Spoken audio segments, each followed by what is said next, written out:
Hi guys, അപ്പോൾ നമ്മൾ വീണ്ടും പുതിയ ഒരു വീഡിയോ ആയിട്ട് തിരികെയാണ്.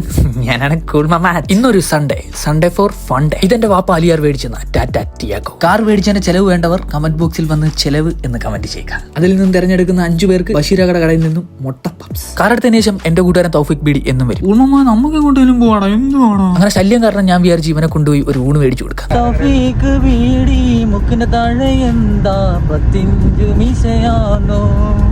സാധാരണ ദിവസങ്ങളിൽ ഞാൻ ഉച്ചയ്ക്ക് പുറത്തു പോകാറില്ല, കാരണം ഉച്ചയ്ക്ക് ഉറക്കായിരിക്കേ.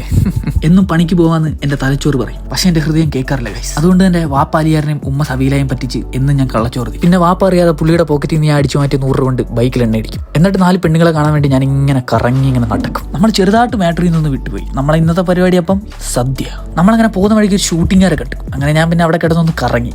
എങ്ങാനും മനസ്സിലായി എന്നെ വിളിച്ചാലാ ഏത് 200 അടിച്ച എണ്ണ കൊണ്ട് 5 വട്ടം കറങ്ങിയെങ്കിലും എനിക്ക് ഒരു പട്ടി വില പോലും തന്നില്ല. അങ്ങനെ പിന്നെ ഞങ്ങൾ അവിടെ നിന്ന് പോയി. അങ്ങനെ നമ്മൾ നേരെ പോയി 10 കൂട്ടം തൊടുകറിയും പിന്നെ ഒരു 3 ഒഴിച്ചുകറിയും കൂട്ടി സദ്യ അങ്ങോട്ട് മാക്കാമൊക്കെ അടിച്ച്. അങ്ങനെ ഞാൻ ഈ സദ്യയുടെ വീഡിയോ എടുത്തുകൊണ്ടിരുന്നപ്പോൾ തൗഫീഖ് ബീഡിയുടെ ഫോണിൽ മൊത്തം ഒരു പെണ്ണിന്റെ ഫോട്ടോ, ഗാലറി നിറച്ചു ഒരു പെണ്ണിന്റെ ഫോട്ടോ. അവ അറിയാതെ അവന്റെ പെണ്ണുമ്പിള്ളിയുടെ ഫോട്ടോ എടുത്ത് നമ്മൾ റിവീൽ ചെയ്യാൻ പാടില്ലല്ലോ ഗൈസ്.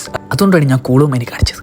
ഇത്രയും പരിപാടി നടക്കുമ്പോഴും അവൻ സദ്യയുടെ ഫോട്ടോ എടുത്ത് അവൻ കഴിച്ചു കുടിക്കാൻ ഗൈസ്. ഈ തൗഫിക് ബീഡി ഇനി എന്റെ കൂട്ടുകാരനല്ല ഗൈസ്, കാരണം മറ്റൊന്നും കൊണ്ടല്ല. ഇവൻ ഒരു പെണ്ണിനെയാണ് ആത്മാർത്ഥമായിട്ട് സ്നേഹിക്കുന്നത്. കൂളോമത്ത് 1000 പെണ്ണുങ്ങളെ ആത്മാർത്ഥമായിട്ട് സ്നേഹിക്കുന്നു. അപ്പൊ ഇവൻ എങ്ങനെ എന്റെ കൂട്ടുകാരനാവും? അങ്ങനെ സദ്യ കഴിച്ച എഫക്റ്റിൽ കൂളോമത്തൊന്ന് ഉറങ്ങി എഴുന്നേറ്റ് നേരെ ഞാൻ വാപ്പായെ കാണാൻ പോയി. വാപ്പ ഡിപ്രഷനിലാണ്. വാപ്പയുടെ ഡിപ്രഷൻ മറ്റൊന്നുമല്ല, ഒരുപാട് പേര് കായകൾ കൊടുക്കാനുണ്ട്. കായ് കൊടുക്കാനുള്ള ഒരു കണക്കാണ് വാപ്പയെ നോക്കിക്കൊണ്ടിരിക്കുന്നത്. കാശ് തരാത്തവരെ നിങ്ങൾ എത്രയും പെട്ടെന്ന് കാശ് കൊണ്ട് തരും, കാരണം കൂളോമത്ത് തിന്നേണ്ടുള്ള കായാണ് നിങ്ങളെ കയ്യിലിരിക്കുന്നത്. അങ്ങനെ ഞാൻ വാപ്പാടെ ദുഃഖത്തിൽ പങ്കെടുന്നപ്പോഴത്തേക്കും എനിക്ക് വിശന്നു. അങ്ങനെ ഞങ്ങൾ ഫുഡ് കഴിക്കാൻ വേണ്ടി വണ്ടി എടുത്ത് ഇറങ്ങിയപ്പോഴത്തേക്കും വാപ്പാടെ വണ്ടിയുടെ എണ്ണ തീർന്നു. 2 കടയുടെ മൂലാളിയാണ്, പക്ഷെ ബൈക്ക് പെട്രോളില്ല.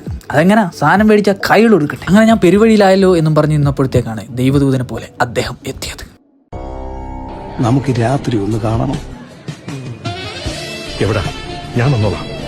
അങ്ങനെ പമ്പിൽ എണ്ണ തോക്ക് വെച്ച് കുപ്പിക്കകത്ത് എണ്ണ നിറച്ചു. സ്വന്തം തോക്കാണോ പമ്പിലെ തോക്കാണോ വലുത് എന്നാണ് റംബോച്ചി നോക്കുന്നത്. അങ്ങനെ ഫുഡൊക്കെ കഴിച്ച് വയറ് നിറച്ച് നമ്മൾ നേരെ കുഞ്ഞിരാമേട്ടന്റെ കടയിലെത്തി. അത് മറ്റാരുമല്ല, അത് നമ്മളെ സെയിനിലാണ് ഗൈസ്. കൂളം എന്റെ ഫോണിന്റെ ക്യാമറ പേടിച്ച് ആടി കയറി കുത്തിയിരിക്കുകയാണ്. നമ്മളൊന്നും മൈൻഡ് പോലും ചെയ്യുന്നത്. പിന്നാണ് എനിക്ക് മറ്റൊരു കാര്യം മനസ്സിലായത്, നമ്മളെ കണ്ട് പേടിച്ചിട്ടല്ല, കുഞ്ഞിരാപ്പേട്ടിന് ബാത്റൂമിൽ പോകാൻ മുട്ടിയതാണ്. അങ്ങനെ അത് കഴിഞ്ഞ് വീട്ടിൽ പോയി ഇറങ്ങിയപ്പോൾ ദാ വരുന്ന ഒരുത്തൻ. ഇതാണ് ബ്രൂണോ, അൺമാരീഡ് അൺഎംപ്ലോയിഡ് പിഴ. ഭൂമിക്ക് ഭാരമായി നാടിനും വീട്ടിനും ഒരു ഗുണവുമില്ലാതെ വെറുതെ ഇങ്ങനെ ജീവിക്കുന്നു. വെറും ഒരു ജീവിതം. അപ്പൊ അത്രേ ഉള്ളൂ ഗൈസ് ഇന്നത്തെ വീഡിയോ. അപ്പൊ എല്ലാവരും ഒന്ന് ഫോളോ ചെയ്യണേ.